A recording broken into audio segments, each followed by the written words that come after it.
afternoon, everyone. We are from Group 8. We're going to presentate about kompetensi abad 21 or 21st century competencies. Next.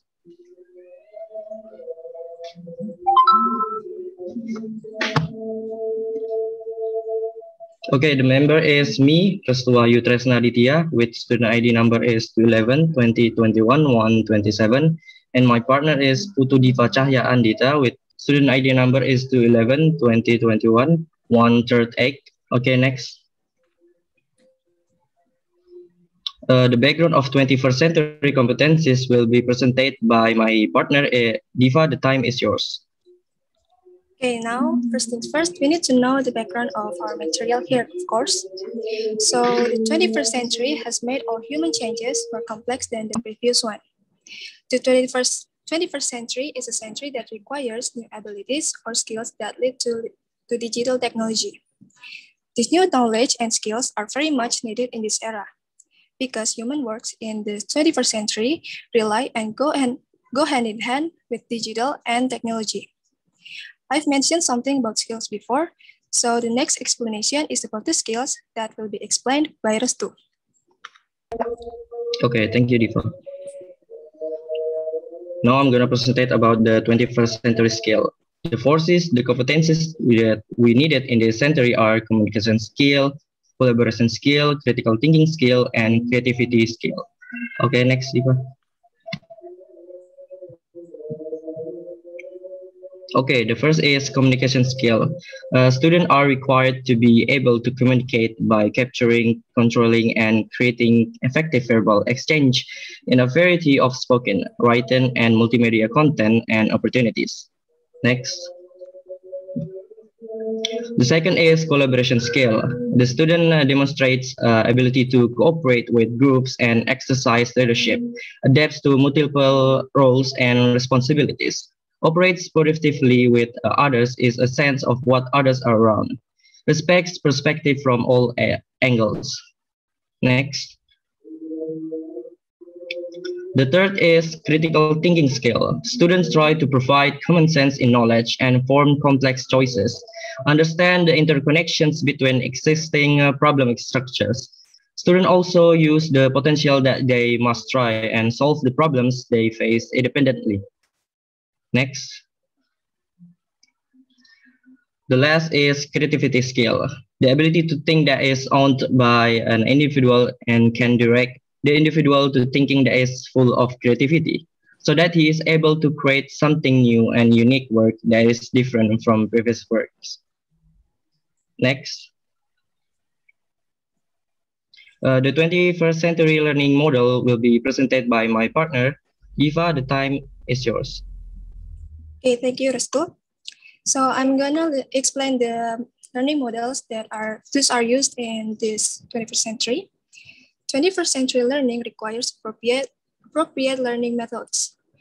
Learning from time to time has changed. So in this 21st century, students' learning methods can also be improved so that learning becomes more interactive and effective for both students and the teaching staffs themselves. The first, we have student-centered learning. Student-centered learning is acquiring knowledge of the learning to students who's interested, need, and have individual talents. Promising knowledge gained from versions that explore intrinsic motivation to build oneself to seek and develop interests.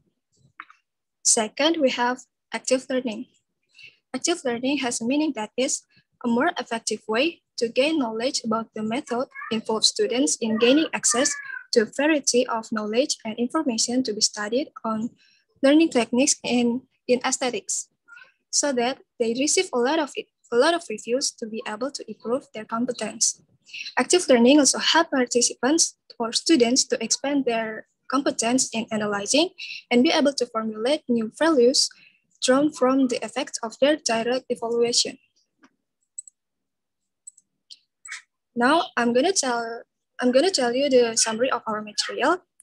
So we've known that 21st century is the century that requires new abilities or skills that lead to digital technology. The skills are communication, collaboration, critical thinking, and creativity. And To develop those skills, we have two learning methods or models. There are student-centered learning and active learning. That's all from me. Back to Restu. Okay, thanks, Diva. If we are making any mistake, please forgive us. Thanks for watching, everyone.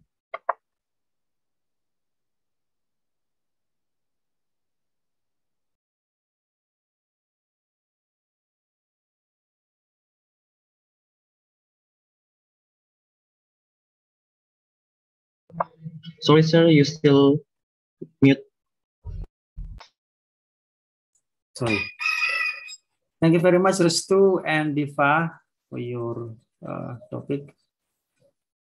Now let's proceed to the second team to present the topic. What's the topic?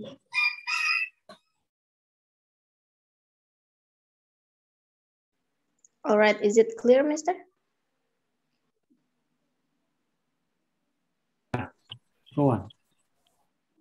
All right, good morning, all of my friends, and good morning, Mr. Pase, as our lecturer in this course. Today, we're from the group 9, want to present about education in the Industrial Revolution era 4.0. Before we started, I would like to introduce the member of the group. Next slide, Marta.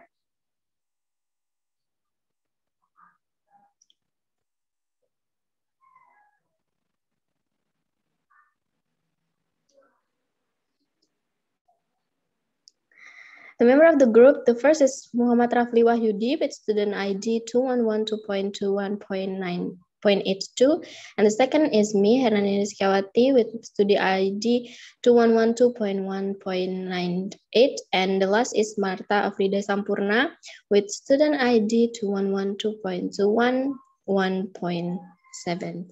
The first presentation will be explained by Marta. Marta, time is yours.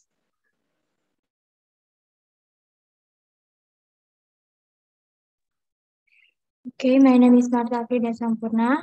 Okay, thank you, Rini. Education in the Industrial Revolution 4.0. What is education in the Industrial Revolution 4.0? So, education in the era of the Industrial Revolution 4.0 is an education system which equalizes the role of humans and technology so that a better curriculum is created, and also in accordance with the times, with the development of the curriculum and the educational system. The next material will be presented by Rafli. Rafli, the time is yours. Okay, thank you, Marta.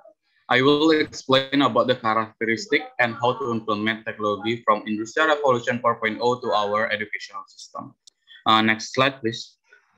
The first one is the characteristic. According to Firman 2019, the characteristic of education 4.0 in the learning process as follows.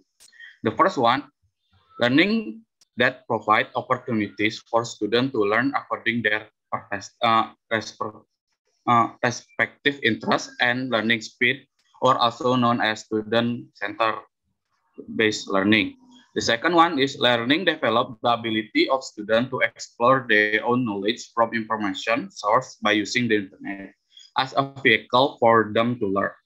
The third one is utilizing of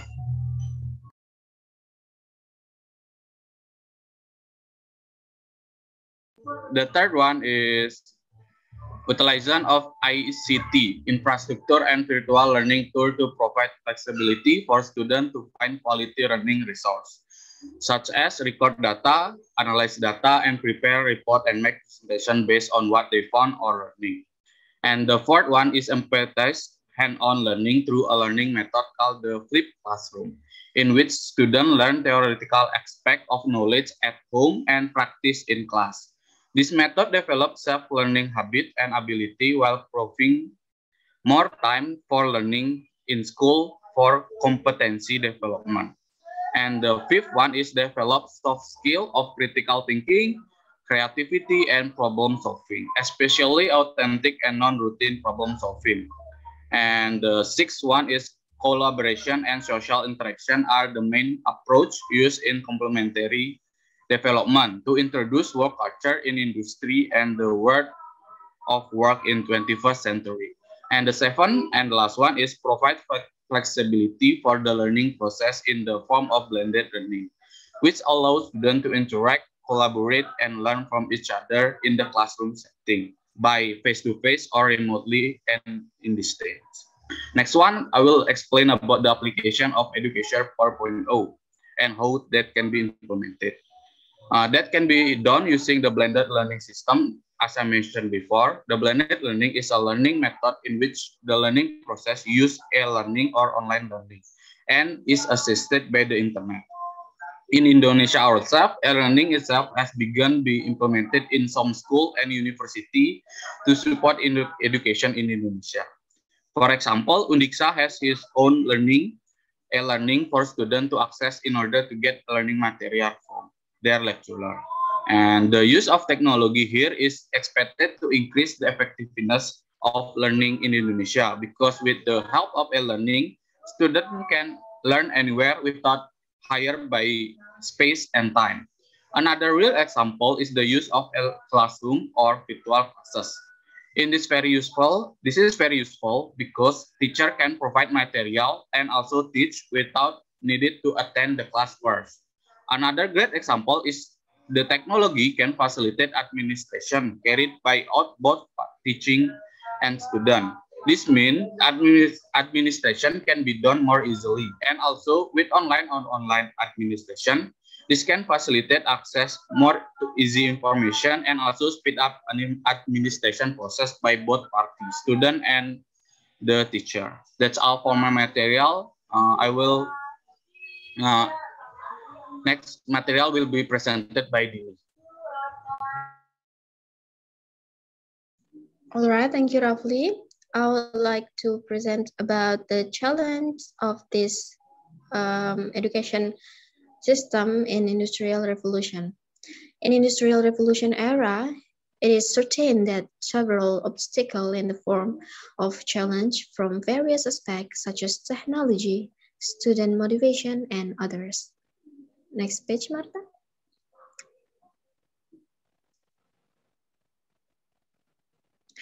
Well, the first challenge is students do not feel the need to learn. It because of the large amount of information that is always available at the all times. But in this day and age, they want to be tough how and where they can find what they need. The next is technology can distract students from receiving learning. They are more responsive to high technology than teachers or lecturers. The third is the cost associated with implementing technology research in schools are still quite high in terms of funding, hardware, software, infrastructure, professional development, and technical support. The next is the current generation is more reliable and has a high motivation to achieve success than previous generation. The next is the current generation tends to be less interested in formal education. And the current student get bored quickly with the lecture method given by the teacher or lecturer. The next is abundance of information or information overload. So it is easy to distract students. Based on the above phenomena, teachers have big challenge, especially change in student mindset caused by the times. Therefore, teachers are required to master technology that is growing rapidly, and of course, this is also in line with cultivation of character values in the learning process. The next, Marta.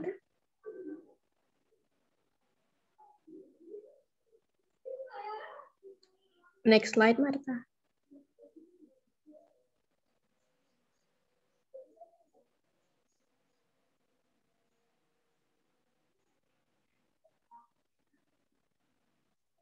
Well, if we have the challenges, so it means that we have the solution. Based on some of the challenges above, the main requirement that must be met are to prepare qualified teacher qualification, and the competitions as follows.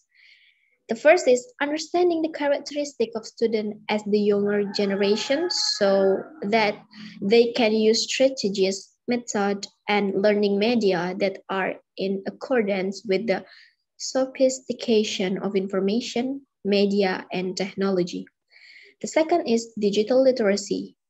In this case, has the ability to use digital tools and behavioral skills in utilizing technological sophistication.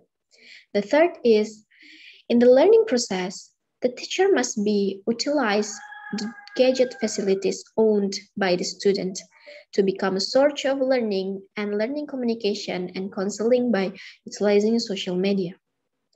Next is continuously strives to provide meaningful and fun learning, so as to provide an active role for students who are free and not stressful. The next is role models for students in all lines of life in order to give birth to a generation of character and intelligence in accordance with the development of science and technology. The next is being able to provide perspective, alternative, and even solution to the younger generation. This is where the role of teacher or lecturer cannot be replaced by technology. The next is must have national insight and tolerance that must be instilled in students. The challenges in this era are increasingly complex, plus the quantity and the quality of a teacher or lecturer is not optimal. Therefore, all parties, both of government, the educational personnel, education institute, together with the community, must play an active role in formulating and implementing curricula that support education in the millennial era, so as to produce the next generation creative, innovative, and the good character. All right, that's all from me. The next material will be explained by Marta.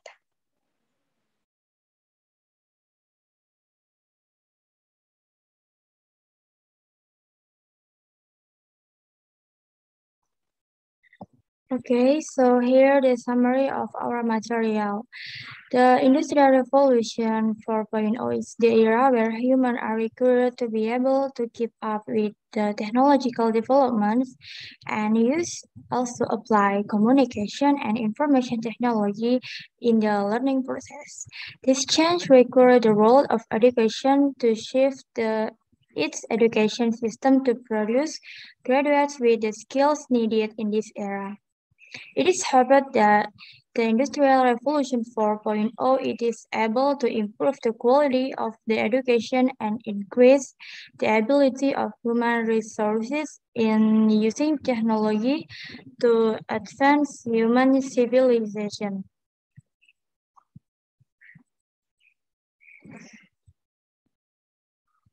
And also the Industrial Revolution 4.0 can help us to keep up with the times in which various kinds of technology have undergone development and renewal.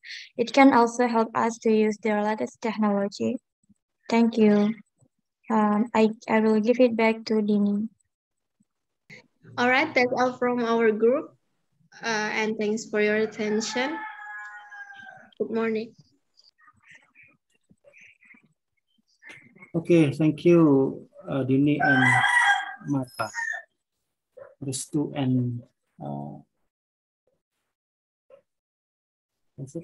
Diva and Rafli, Pak. Diva. Huh? Rafli. In my group. Restu dan Diva. And Diva, sir. And group 9 is consists by Restu dan Diva. Yeah. Then Dini and Dini, Marta, and Rafli will consist the 3 members. oh, 3 ya, sorry.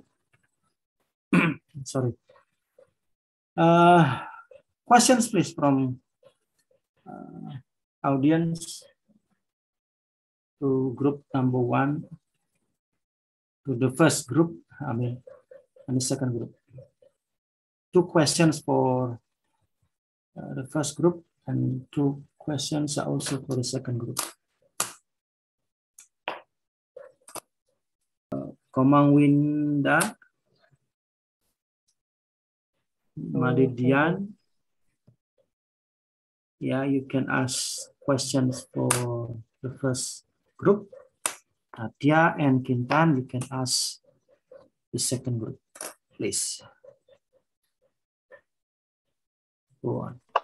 Oke, Ya, silakan Winda. Oke, ya. Terima kasih atas kesempatan yang telah diberikan kepada saya.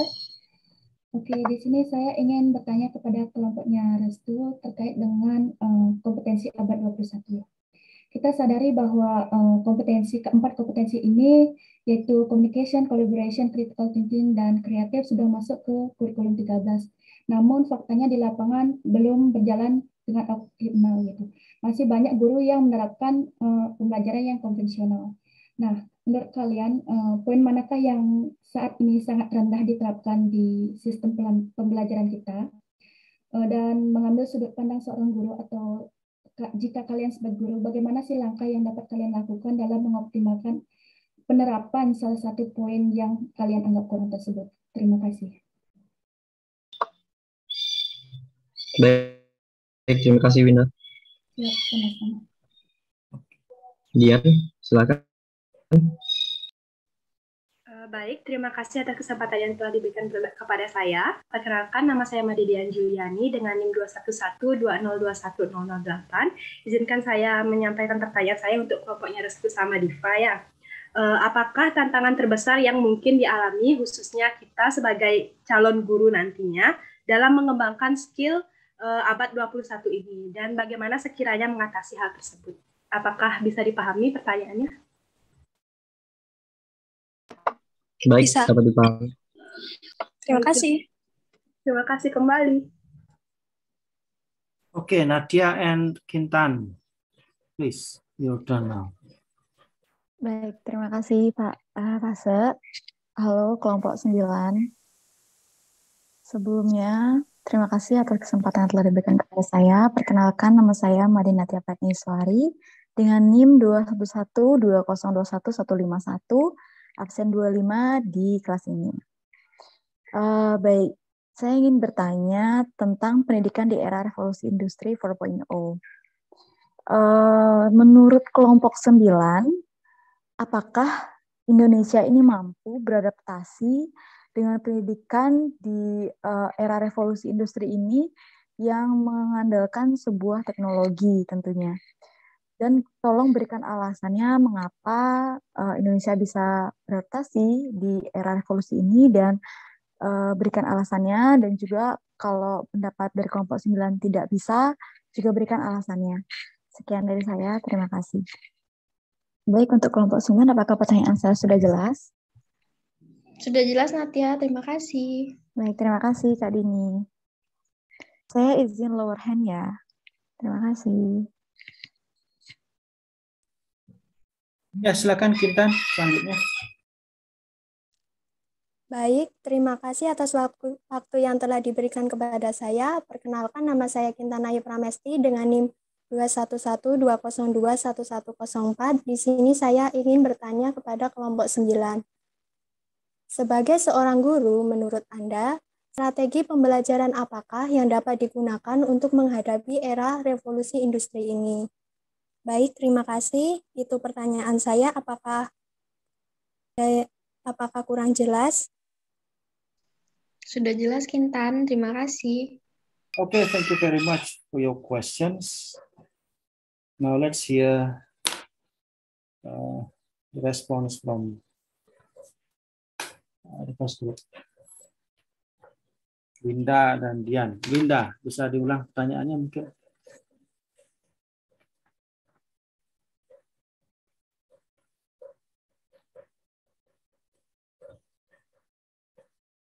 Win? Oke. Baik, izin mengulang. Kan kita sadari kalau 4 kompetensi ini sudah masuk ke kurikulum 13. Hanya saja penerapannya di lapangan kurang optimal gitu Pak. Masih ditemukan beberapa guru yang menerapkan sistem pembelajaran yang konvensional. Nah, di sini saya ingin bertanya kepada kelompok, menurut kalian poin yang manakah sih yang sangat rendah diterapkan di sistem pembelajaran saat ini dari keempat poin tersebut? Nah, menurut kalian, jika kalian sebagai guru, langkah apa yang kalian lakukan untuk mengoptimalkan poin yang kurang ini, gitu? Atau strategi yang akan diambil nantinya seperti itu? Bisa dimengerti? Bagaimana? Oke, terima kasih Restu. Bisa, Winda. Silakan Restu dan Diva. Apa perlu dukungan musik untuk membantu? Okay, sir, may I answer? Okay, please. Saya akan menjawab pertanyaan dari Winda. Menurut kami, dari keempat kompetensi tersebut, yang sangat rendah adalah critical thinking. Terus, sebagai sudut pandang seorang guru, bagaimana mengoptimalkan poin tersebut? Jika kami seorang guru, maka kami akan menggunakan problem based learning, yaitu pembelajaran problem based learning ini berfokus pada masalah yang dipilih, sehingga siswa tidak hanya mempelajari konsep-konsep yang berhubungan dengan masalah, tetapi juga metode ilmiah untuk memecahkan masalah tersebut. Keterampilan menerapkan metode ilmiah ini dalam memecahkan masalah dapat menumbuhkan pola berpikir kritis.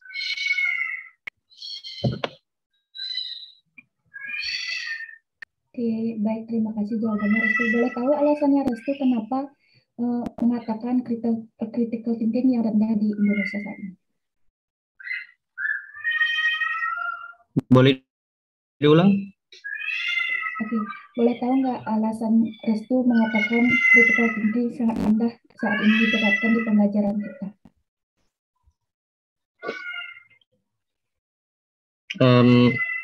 Menurut kami ya, selama menjadi siswa mungkin soal-soalnya kurang kurang kritis gitu loh, soalnya tidak memakai soal-soal hot kayak UN gitu, jadi tidak memacu dan mengembangkan pola berpikir kritis pada siswa. Oke, baik, terima kasih pendapatnya Restu.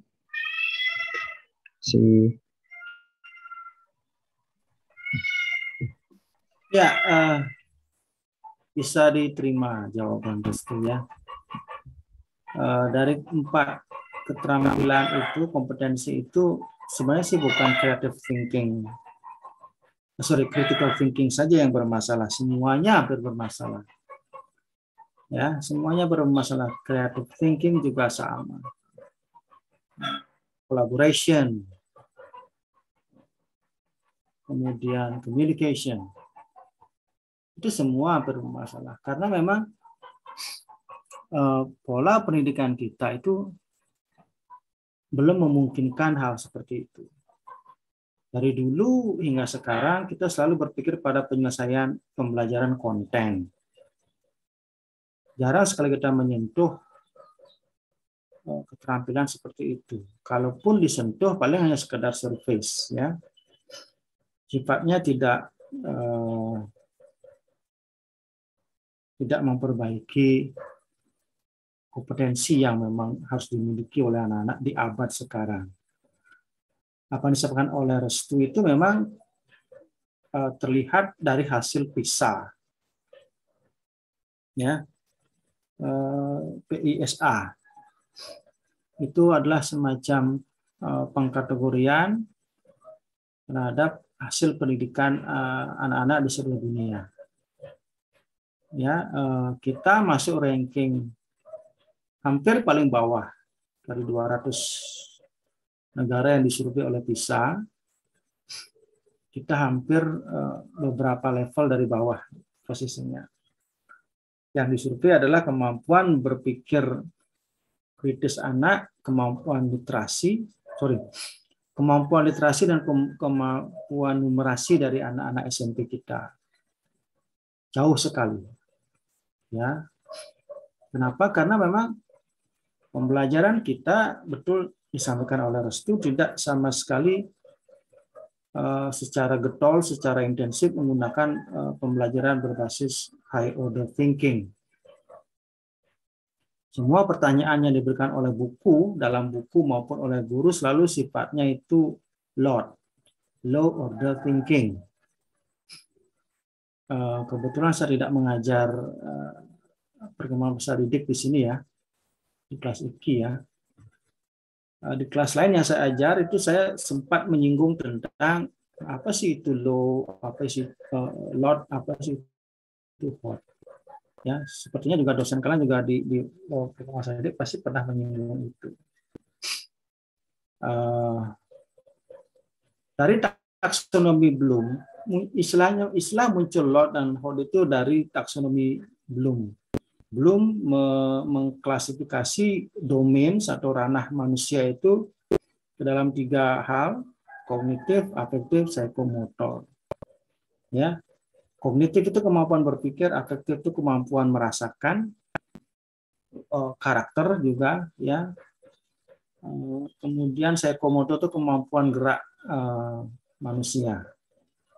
Nah, hot itu ada pada kognitif, kemampuan berpikir. Kemampuan berpikir menurut Bloom itu dibuat berjenjang dari level terendah sampai level tertinggi. Level terendah itu adalah mengingat atau mengetahui. Level di atasnya adalah memahami. Ya, jadi kemampuan berpikir itu ada paling rendah itu mengingat atau mengetahui, di atasnya adalah memahami, di atasnya adalah menerapkan. Ini yang saya menggunakan dari Vice Edition.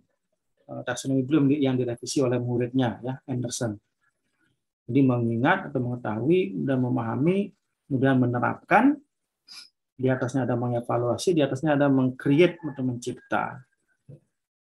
Yang termasuk dalam low order thinking adalah level 1 dan level 2. Mengingat atau mengetahui dan memahami. Hanya sebatas itu yang dikerjakan oleh guru kita, bukannya menjelekkan, tapi memang sebegitulah pengetahuan guru kita. Ya, apakah guru tahu taksonomi Bloom ini? Saya juga tidak tahu. Saya juga tidak tahu ya. Nah, high order thinking ada pada level 3, 4, 5. Menerapkan, mengevaluasi dan meng-create, mencipta gitu ya. Nah, itu yang jarang disentil oleh guru lewat pertanyaan yang dia berikan ke siswa. Apakah pertanyaan itu bersifat hot atau gurunya sendiri tahu tidak tentang hot? Nah, itu persoalan. Ya, yang paling kelihatan memang dari kajian atau penelitian yang dilakukan memang pada critical thinking anak-anak kita, terutama murid SMP, dan sepertinya murid di bawah SMP maupun di atas SMP pun masih mengalami kendala yang sama. Ya. Nah, itu critical thinking. Kolaborasinya bagaimana? Mampu anak-anak kita berkolaborasi. Saya minta kalian membuat paper ini bertim, minimal berdua, maksimal bertiga. Bisa nggak kalian betul-betul berkolaborasi mengerjakannya? Karena yang biasa saya amati adalah, oke, diberikan tugas berkelompok, ya, kemudian Anda membagi topiknya menjadi sub-topik, dan Anda masing-masing memperoleh bagian itu dan mencari informasi atau datanya. Setelah itu Anda kumpulkan begitu saja. Yuk kita assemble, yuk kita jadikan satu papernya. Oke, bagianmu mana? Ini, bagianku ini. Yuk kita kumpulkan. Setelah itu, yuk kamu bikinkan PowerPoint, saya bikinkan PowerPoint. Selesai kita gabungkan. Memang bekerja bertim, group work, memang. But the question is, do you collaborate? Ya. Kolaborasi artinya apakah apa yang kamu pahami bisa saya pahami? Artinya yuk kita share information. You teach me what you know. You let me know what you know. Kasih tahu saya apa yang kamu tahu. Oke, diskusi selesai. Oke, sekarang giliran saya. Jadi dua orang ini tahu bagian yang tidak bagiannya dia. Kemudian belajar bersama-sama, yuk kita kira-kira celah-celah pertanyaan yang muncul dari peserta nantinya apa kira-kira. Atau apa sih yang mestinya kita tambahkan bersama dari yang kamu kerjakan, dari yang saya kerjakan. Gitu loh. That is collaboration. Ya. Persoalannya memang ciri-ciri pendidikan kita dari dulu itu adalah selalu berpikir tentang ranking, tentang nilai, angka yang saya masukkan. Nilai bukan nilai karakter, bukan nilai value, moral, tapi nilai angka. Tidak salah karena memang orang tua kita dulu adalah hasil produk pendidikan lama yang sangat getol dengan angka nilai prestasi. Ya, berikutnya sampai ke kalian pun diarahkan begitu. Dek, kamu dapat berapa dapat matematika? Dapat 9. Wah, bagus. Ya. Tapi tidak pernah dilihat 9 itu dari murni dari hasil pemikiran. Berapa 9 dari tengok sana, tengok sini. Atau lihat sana, lihat sini, nyontek sana, nyontek sini. Karena kan nggak tahu orang tua. Pokoknya rankingnya nilainya bagus. Itu aja isi otak kita, isi kepala kita itu begitu. Ya, dan akhirnya mengarah kepada ranking. Kamu ranking berapa dapat? Oh, kamu goblok, kamu ranking 11 dari 10 siswa gitu ya. Berarti kamu sudah di luar anggota grup itu. Sudah 11 kan berarti kamu sudah tidak masuk dalam. Selalu berpikir begitu. Ya. Dicekoki dengan cara berpikir begitu. Nah, Abah tidak menginginkan itu. Ayo Anda bisa berkompetisi secara sehat. Nah, ada saatnya Anda berkompetisi, ada saatnya Anda berkolaborasi. Ya, tidak selamanya kolaborasi itu bagus, tidak selamanya kompetisi itu jelek. Cuman kita harus takar kapan saatnya berkolaborasi, kapan saatnya Anda berkompetisi. Ketika Anda menjadi guru untuk PNS, Anda berkompetisi wajar. Ya, karena yang dicari cuma 10 orang dari ribuan orang. Kan wajar berkompetisi. Jangan berkolaborasi, tidak mungkin. Kalau kolaborasi ini 1000 orang lulus, pemerintah cuma perlu 10 masalahnya. Nah, itu. Ketika Anda dalam proses belajar ini, Anda bisa berkolaborasi. Yuk sama-sama belajar. Nanti bukan tes, sudahlah. Itu serahkan ke garis tangan kita sendiri. Ya, Anda lulus, sudah nasib Anda, rezeki Anda, dan seterusnya. Ya. Nah, kolaborasi ini pun jarang secara eksplisit diajarkan di bangku sekolah. Bagaimana semestinya secara berkolaborasi yang benar. Itu.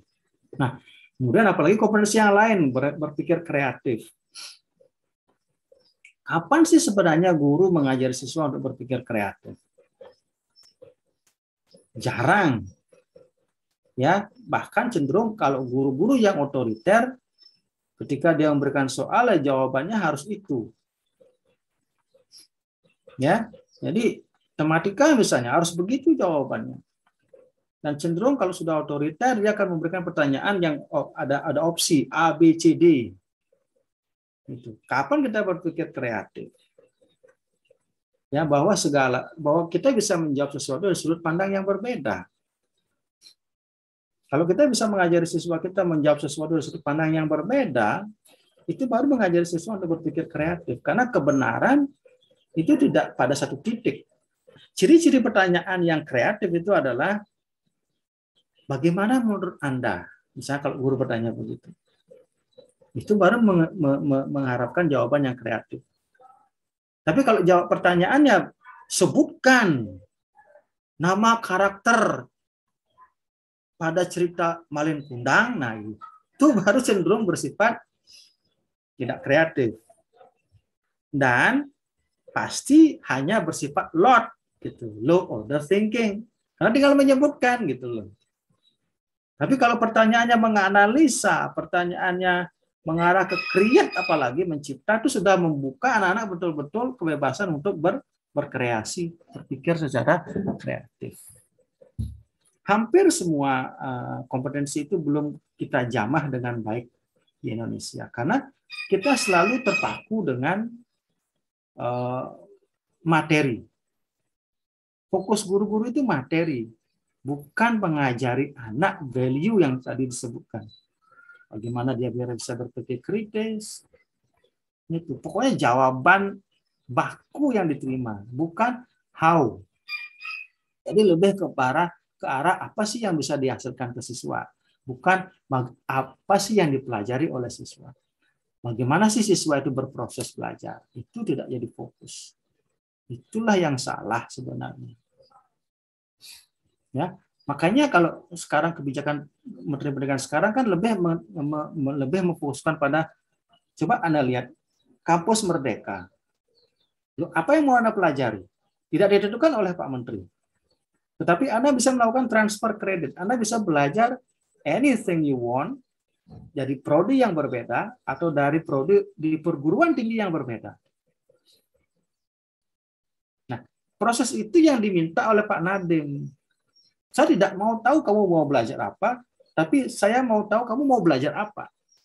Saya tidak mau tahu kamu hasil belajarnya bagaimana, tapi saya mau tahu kamu mau tidak belajar apa. Gitu. Ya, jadi terbuka kita dan bebas mempelajari apa yang kita ingin pelajari. Anda pun di ELE nanti, kalaupun Anda masuk ELE, Pak, saya mau belajar akuntansi, boleh Pak. It's not a problem. Sepanjang you really need that knowledge, gitu loh. If not, why you waste your time and energy to learn something you are not going to make use of it later. Itu, ya. Nah, yang jelas terlihat itulah pada bangku perguruan tinggi, terlihat jelas pada perubahan cara kita berpikir. Tetapi saya belum bisa melihat apakah dari level SMA ke bawah sudah ada perubahan berpikir enggak ke arah itu. Ya, karena terkadang guru-guru itu tidak mau meninggalkan zona nyamannya.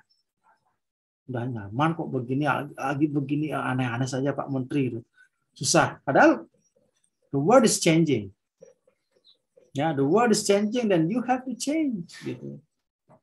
Ya, itu persoalannya. Oke? Nah, mungkin saya juga menjawab pertanyaan yang berikutnya. Siapa? Dian, Pak. Dian Juliani. Silakan direspon dulu. Bisa diterima, Winda? Bisa, Pak. Terima kasih banyak. Ya, perlu revolusi besar-besaran kalau kita mau mengikuti perkembangan zaman. Cuman kita belum siap untuk memasuki era revolusi itu.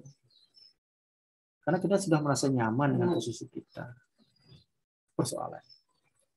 Go on.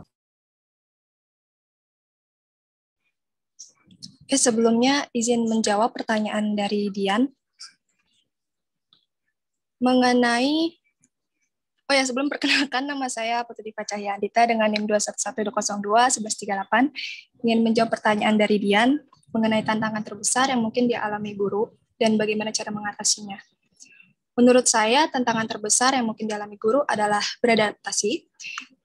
Seperti contohnya di saat pandemi seperti ini, hampir seluruh kegiatan pembelajaran sekarang digunakan dengan benda digital.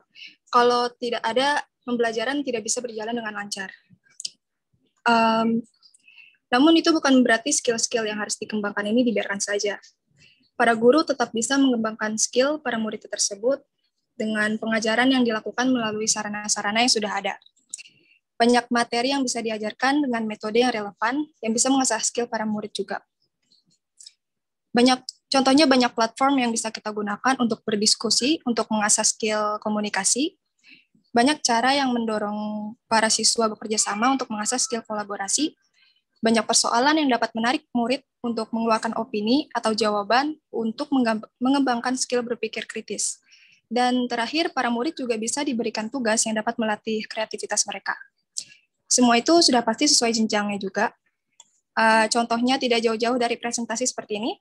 Di sini skill berkomunikasi dilatih, kolaborasi juga karena dilakukan secara berkelompok, kemudian berpikir kritis dari tugas makalah sebelumnya atau seperti menemukan jawaban dari pertanyaan-pertanyaan yang diberikan. Kemudian kreativitas juga diuji di sini. Bagaimana cara menjelaskannya, PowerPoint seperti apa yang akan digunakan, semuanya juga dilaksanakan secara online, mengingat keadaan sekarang seperti ini, dibanding dulu sebelum pandemi semuanya dilaksanakan secara offline. Sekiranya itu dari saya. Mohon maaf apabila ada kekurangan. Terima kasih banyak atas jawabannya. Sama-sama, terima kasih kembali. Terima kasih, Diva. Tantangan terbesar apa? Besar dan tersulit itu apa?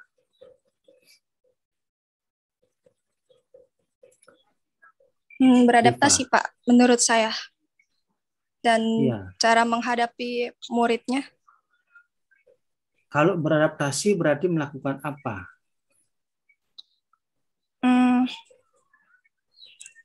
Melakukan Perubahan. penyesuaian. Penyesuaian, perubahan. Namanya beradaptasi kan pasti menyesuaikan. Berubah. Iya. Apa yang harus dirubah? Modelnya. Secara dirubah itu ini harus dirubah. Mindset. Mindset yang harus dirubah. Kalau tidak mau mengubah pola pikir, mindsetnya tidak akan pernah bisa berubah. Ya, itu dulu yang dirubah. Mau tidak mengubah itu. Sudah saya sampaikan tadi. Kalau kita tidak mau mengubah mindset kita tidak bisa ikut dalam era revolusi, tetap aja begitu. Ya. Kenapa orang tidak mau berubah? Karena orang tidak mau meninggalkan zona nyamannya. Dia sudah nyaman. Jangan disuruh berubah. Kalau berubah itu memerlukan waktu lagi, memerlukan tenaga, pikiran, perasaan, seterusnya semuanya dirubah. Ya. Sama seperti ibaratnya orang sudah terbiasa bangun siang. Ya, nah sekarang dirubah biar bisa bangun pagi. Itu bagaimana perjuangan orang untuk bisa bangun pagi. Dari awal hidupkan waker jam 5. Ya, awalnya waker jam 5, waker taruh di dekat kepala, di dekat tangan, begitu bunyi plek, mati. Bangun lagi siang. Saya sudah berusaha untuk bangun siang, tapi aduh gimana caranya? Caranya mau gimana? Wakernya ada atau HP-nya di sebelah saya. Tangan saya mudah sekali menggapai plek mati. Oke. Besok, jangan taruh HP atau waker di dekat kepalamu, di dekat tanganmu. Taruh di tempatnya agak jauh, biar dia bunyi terus-terusan. Ya, taruh jauh pun bunyi. Ya, jam 5 bunyi, jam 5 lebih 5 bunyi, jam 5 lebih 10 bunyi, jam 5 lebih. Terus enggak bangun-bangun mematikan. Alami enggak itu? Semua orang masih mengalami itu. Termasuk saya juga begitu. Ya. Itu ada suatu proses mengubah perilaku yang tidak mudah gitu loh. Ya. Tapi kalau tidak ada niat atau motivasi dari dalam dirinya sendiri untuk berubah, it will never change. He or she will never change. Ya. Sudah nyata-nyata kok pembelajaran yang dulu itu sudah ditinggalkan, yang sifatnya teacher center itu ditinggalkan. Sekarang ke arah bagaimana memberdayakan anak, student center. Yang namanya gampang saja melihat mana pembelajaran yang berbasis pada siswa, yang mana berbasis pada guru. Lihat aja siapa yang lebih banyak ngomong di kelas. Kalau yang lebih banyak ngomong adalah guru, itu sudah teacher centered. Tapi yang lebih banyak ngomong siswa itu adalah student centered. Itu ciri-ciri yang paling gampang kita bisa melihat. Nah sekarang pembelajaran berubah pada itu kok, tetapi yang terjadi sekarang orang salah persepsi gitu loh. Wih, sekarang siswa dijejelin dengan banyak tugas. Gurunya santai sekarang. Loh, kalau lihat dari perspektif itu sih benar, gurunya santai. Saya tanya balik, loh yang belajar siapa? Ya kan? Kalau orang tua kadang-kadang mengatakan begitu, sekarang enak dong, muridnya dikasih tugas begini, siswa kayak kalian dong, jadi paper ke sana kemari, terus Pak dosennya ngapain? Ya, Pak dosennya ketemani kalian, ya kasih masukan, ada yang salah saya perbaiki, ada yang benar saya benarkan. Karena yang belajar itu kalian, bukan saya. Jadi mau tidak mau kalian harus potang-panting cari tahu itu. Ya, ini sudah terjadi dari dulu di belahan negara yang maju, sudah terbiasa mereka begitu. Kita di sini masih begitu. Ya. Nah, persoalannya adalah ketika student centered, siswa yang harus banyak belajar, guru tidak boleh diam. Karena siswa akan mencari tahu informasi yang dia butuhkan melalui internet dan melalui media apapun. Guru harus update juga gitu loh. Kalau guru tidak update, guru akan bengong begitu mendengar dan dia tidak akan bisa menjawab, tidak akan bisa membantu siswa. Jadi semua prosesnya beriringan. Anda belajar untuk mencari ilmu, saya mengupdate diri saya. Sehingga apa yang kamu ketahui di internet, saya juga tahu akhirnya gitu. Gitu. Ya. Jadi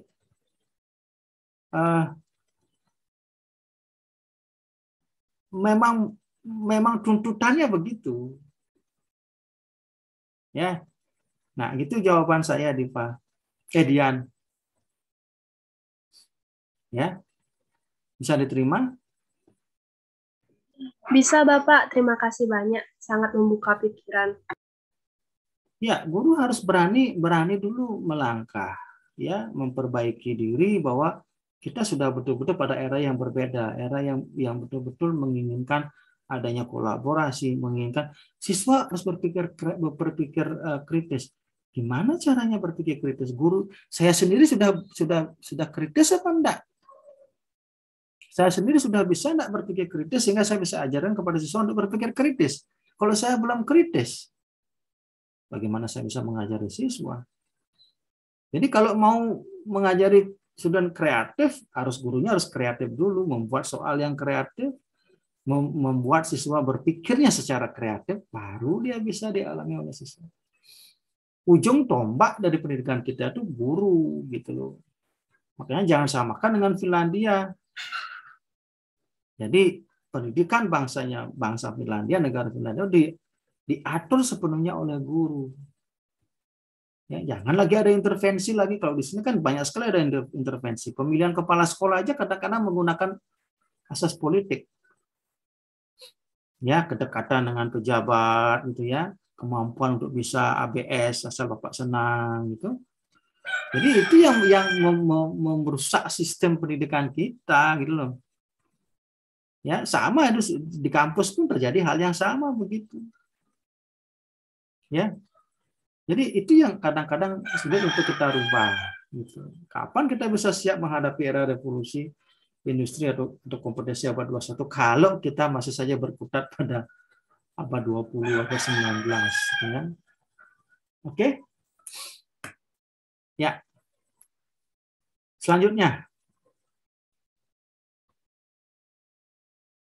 Baik, saya akan menjawab pertanyaan dari Natia yang bisakah pendidikan Indonesia beradaptasi dengan revolusi 4.0 ini, berikan alasannya. Menurut saya sendiri bisa, karena pendidikan Indonesia sudah banyak menerapkan digitalisasi dalam sekolah. Contohnya e-learning, pembelajaran online melalui classroom, dan juga inovasi sekolah berbasis IT seperti pendaftaran peserta didik melalui website sekolah seperti yang kampus kita miliki, lalu evaluasi pembelajaran menggunakan e-report, dan tidak ada lagi pelanggaran untuk siswa menggunakan alat komunikasi seperti telepon dan laptop, namun dengan catatan dalam pengawasan tenaga pengajar. Dan penggunaan telepon ataupun laptop itu untuk pembelajaran saat pembelajaran tengah berlangsung. Baik, Natia, apakah bisa diterima? Sangat jelas, Marta. Makasih banyak, kelompok 9. Terima kasih banyak, Natia. Dari Bapak, apakah ada yang ingin ditambahkan? Saya persilakan. Oke. Ini kok seperti orang kelaparan ngomongnya. Iya, Bapak. Memang belum makan. Oh, saya bisa membaca caranya menjawab dari sana ya. Sama Rin, saya juga belum makan. Kita semua belum makan. Lagi berapa menit kita akhiri ya, tenang aja Din ya. Kamu tinggal lirik-lirik dulu lah piring yang disediakan oleh ibumu siapa. Lirik dulu ya, sambil usap bibir kalau keluar air liur ya. Jadi ya betul seperti yang Dini sampaikan ya, bisa asalkan kita mau. Soalannya mau apa enggak kan gitu ya. Masa kita mau pasti bisa gitu. Itu persoalannya. Memang topik ini ya, topik era industri 4.0 sudah 4.1 sebenarnya atau 4.2 saya lupa. Ya, seiring dengan kompetensi abad 21. Cuman revolusi industri yang sekarang terjadi adalah revolusi informasi besar-besaran. Ya, you can get information anywhere, anyhow. Ya, itu persoalannya. Kalau dulu revolusi industri mesin dengan menggunakan bahan bakar fuels, gitu ya, fosil, besar-besaran sekolah sudah lebih dari itu, ya, revolusinya pada informasi. Kalau sudah pada informasi besar-besaran, berarti informasi itu bisa benar, bisa salah. Tergantung pada kita, pandai-pandai kita memahami informasi itu benar apa tidak, hoax apa fakta, itu persoalannya. Ya, dan banyak anak-anak atau orang-orang tua bahkan yang tidak mengetahui itu adalah hoax, itu adalah fitnah dan sebagainya. Inilah perlunya kita jeli dalam melihat informasi. Ya. Di awal-awal corona itu kan ada video di mana orang dilihatin tiba-tiba orang dari berdiri jatuh, ya, kemudian di mobil jatuh, kemudian di supermarket jatuh, itu gara-gara corona katanya, begitu mudahnya, gitu. Nah, logika berpikir orang-orang kita itu masih sangat rendah, critical thinking-nya masih sangat rendah, sehingga dengan cara begitulah mudah sekali dihasut, gitu loh. Mudah sekali dihasut gitu, karena kemampuan berpikir kita masih belum tinggi. Ya, nah era industri informasi ini memang betul-betul di satu sisi seperti itu, di sisi lain juga memudahkan kita dalam hal komunikasi misalnya, ya, pendataan misalnya mudah, gitu. Ya, nah ini yang sebenarnya harus dimasukkan ke dalam dunia pendidikan, betul seperti yang Dini sampaikan. Mudah sekali kita untuk memetakan jadinya, karena data mudah sekali dikirim lewat internet dan mudah sekali diakses di sana. Ya, itu salah satu fungsi dari internet atau era industri informasi ini di zaman sekarang. Ya, mau enggak begitu? Mau Pak, silakan, kalau mau yuk ikuti. Makanya paper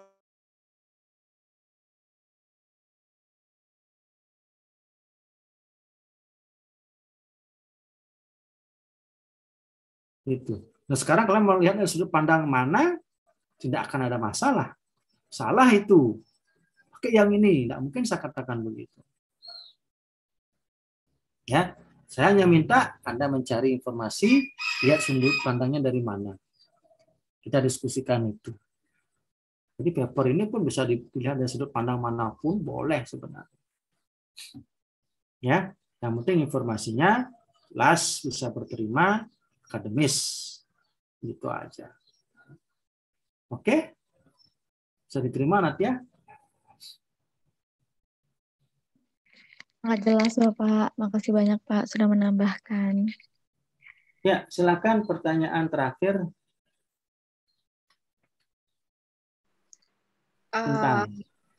Pertanyaan dari Kintan Bapak. Ya, silakan. Perkenalkan, nama saya Hana Niskawati dengan student ID 2112021-098. Izinkan saya menjawab pertanyaan dari Kintan mengenai strategi pembelajaran apa sih yang kira-kira bisa diaplikasikan pada revolusi industri 4.0 ini. Sebelum itu, saya ingin menjelaskan bahwa ada 4 pilar pendidikan menurut UNESCO. Yang pertama ada learning to do. Diharapkan siswa memahami pembelajaran, bukan hanya mengetahui. Yang kedua ada learning to know. Siswa diharapkan tidak hanya sebagai pendengar, namun juga mengimplementasikan informasi yang diperoleh dengan praktek. Yang ketiga ada learning to be, yaitu setiap manusia diberikan bakat dan minat berbeda dengan orang lain.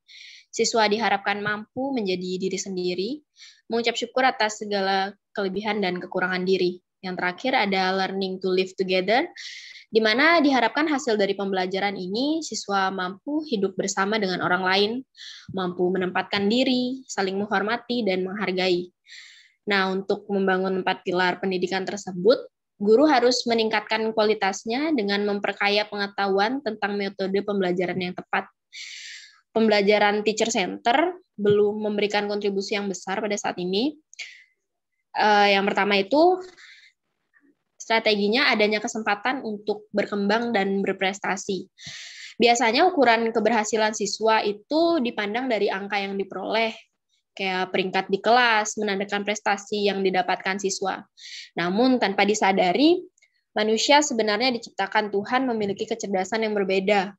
Menurut Howard Gardner, mengungkapkan ada 9 kecerdasan majemuk meliputi kecerdasan linguistik, kecerdasan matematis, kecerdasan ruang, kinestik, musikal, interpersonal, intrapersonal, naturalis, dan eksistensial.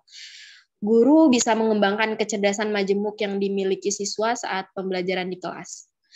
Selanjutnya ada penguatan pendidikan karakter atau PPK. Pendidikan karakter ini harus dikembangkan sedini mungkin.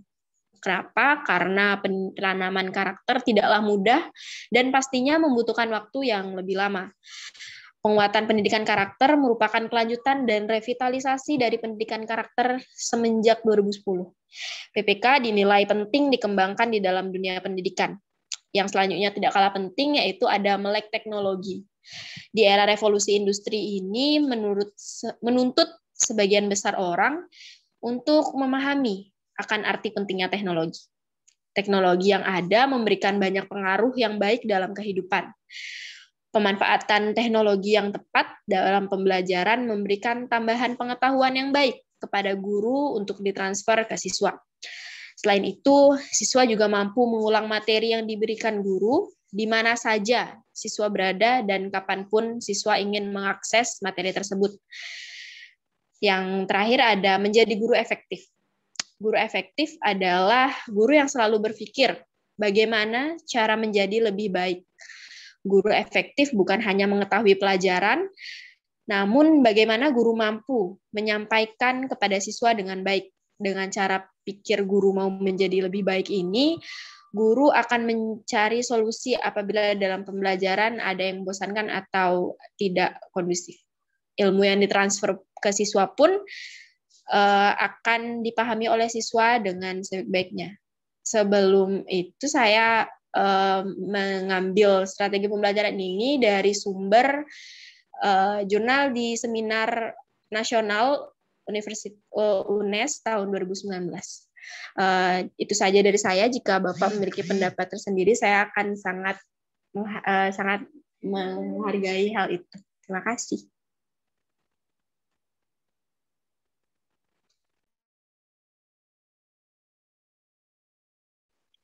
Mohon maaf, Bapak masih off mic.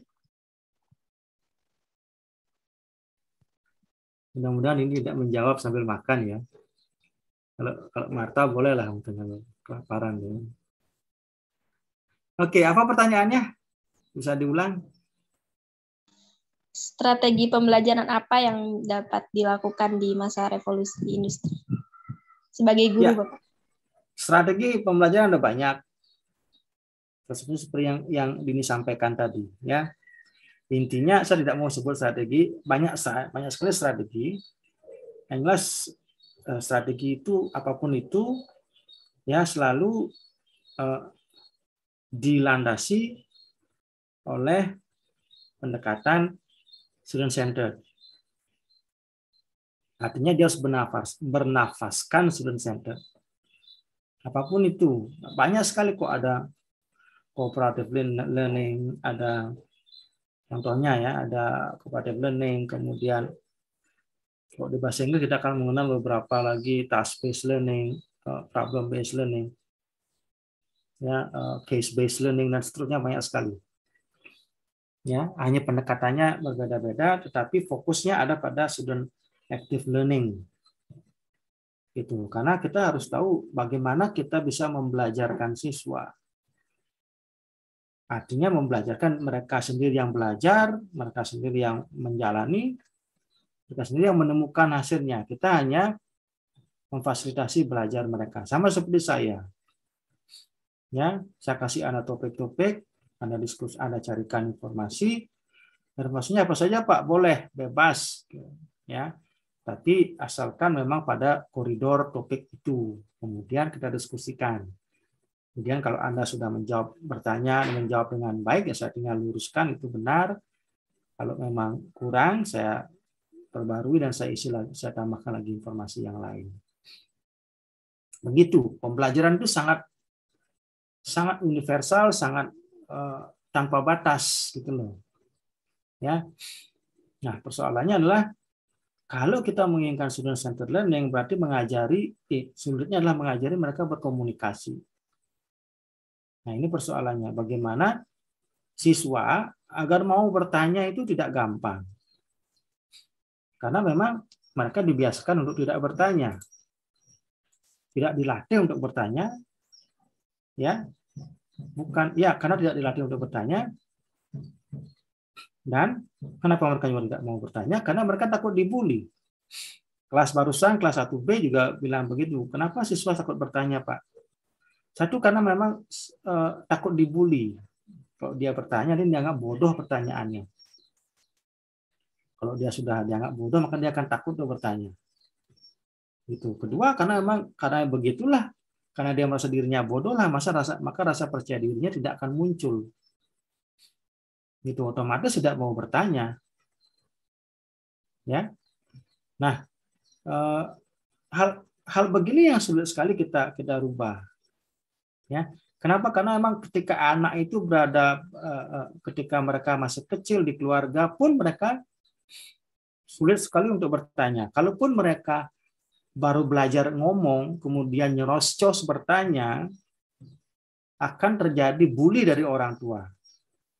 Kamu nak dari tadi nanya terus, ibu capek jawabnya tuh, bisa diam tidak? Nah, itu persoalan yang muncul. Jadi diumpat, dikasari sehingga biar si anak itu tidak bertanya-tanya lagi.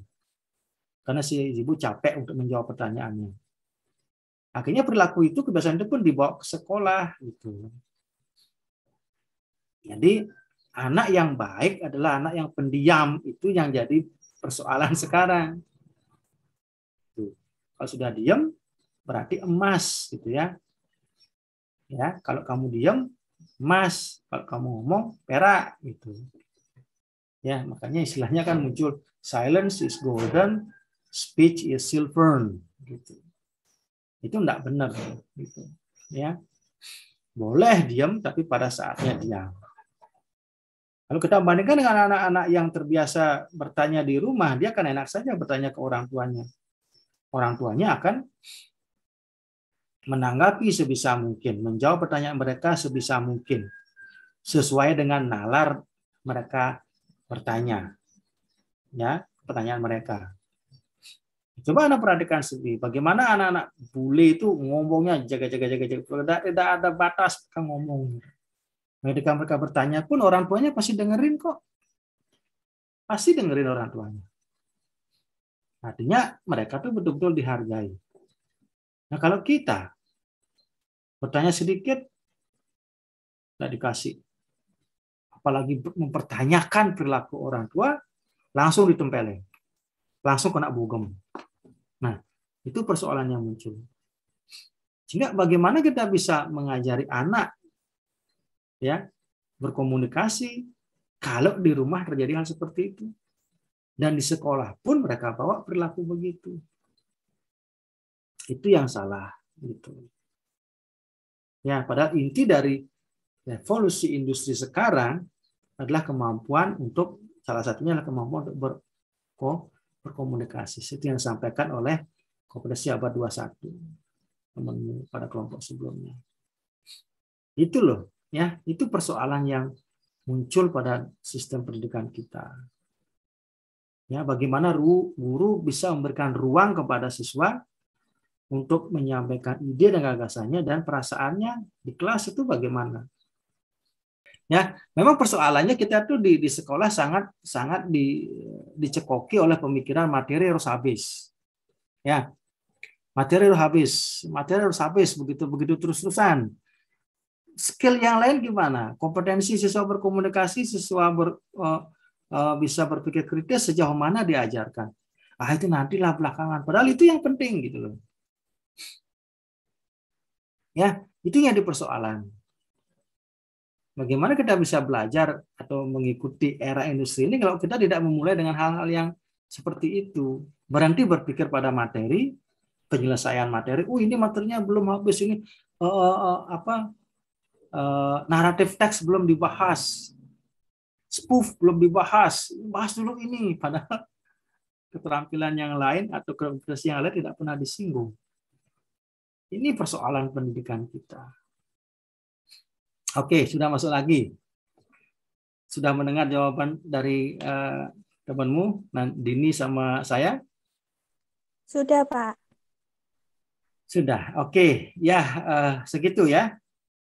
Pertemuan kita kali ini. Ingat, hari Sabtu kita akan UTS ya. Karena soal saya harus berikan secara serentak. Kita sudah mencari hari antara Senin sampai Jumat. Jadi pasal saya ambil satu hari di Sabtu Anda. Ya, mohon maaf kalau saya harus menggunakan hari itu. Biar sekali saya sebar soalnya ya. Oke. Terima kasih banyak kepada para penyaji. Ada Rafli, ada suaranya.